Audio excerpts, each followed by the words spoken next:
debate is that you oftentimes wind up with a forced march through Supreme Court precedent. I didn't want to do that, but my apologies, I think it may be actually helpful in this case, because the ambassador has talked about the status quo. So let's talk about the status quo. The Alabama case, the NAACP v. Alabama case that we've heard a couple of times already, is a very interesting one. And in that case, the court said, not that the NAACP was particularly threatened. It was very obviously particularly threatened. But their holding is much broader than that. What they said was that the deterrent effect that compelled government reporting has on the free exercise of the constitutionally protected right of association has long been recognized. And for that reason, privacy in the First Amendment context is protected. Yes, most people do say they are for disclosure, but when you ask if their political activities should trigger reporting of their name and address, most people say, no way, shouldn't be.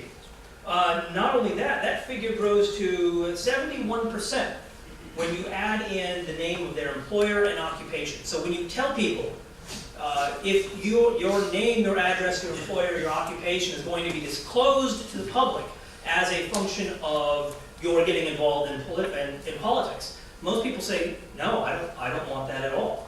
So it's privacy for me, but not for thee. This is the wrong way to run the First Amendment. I would also add that we've talked a lot about disclosure. Disclosure is a term that comes from a case called Buckley v. Vallejo. It's the very first Supreme Court case on campaign finance law as we know it today. And Buckley did some very interesting things. Buckley was very careful to note the very narrowness of its holding.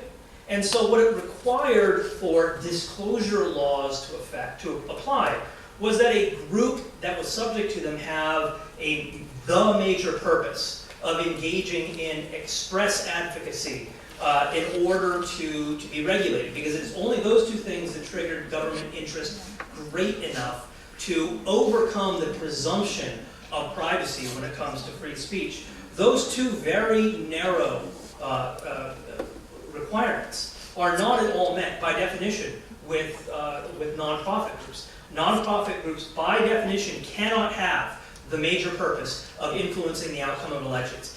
If that's what they do, they lose their IRS standing. They become a political committee. So again, we're talking about groups that, by definition, spend most of their time and money not engaging in elections, but rather engaging in freewheeling debate on important public issues. One of the things I heard earlier was the phrase undue influence. And in fact, if I understand correctly, it's written right into the Texas statutes. This is dangerous. Not because I say so, but because the U.S. Supreme Court has said so.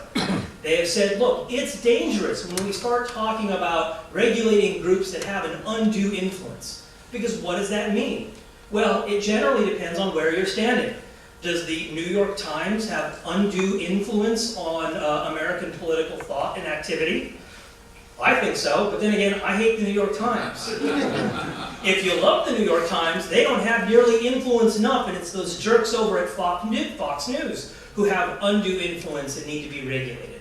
So again, we're struggling here with a politically neutral way of saying why we should regulate that free speech that's been protected and has been protected for decades. There's a reason why. It's almost impossible to talk about regulating speech without basing your notions on your agreement or disagreement with the underlying message. Again, that is the very opposite way of what we're supposed to be doing when it comes to the First Amendment. I'd also add that it's not just big money. And you hear this all the time, right? Well, we need to control big money groups.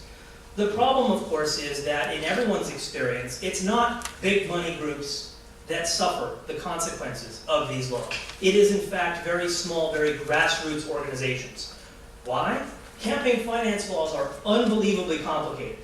I'm a campaign finance lawyer, and I can't tell you what a lot of them mean. Or I can tell you the breadth of what they mean, and I have no idea what anyone else is going to say. Well, big money groups can do things like afford lawyers and accountants to run all of their stuff for them. It's the neighbors down on the corner who pool some money to put a sign up in their own front yards that wind up running foul of these laws.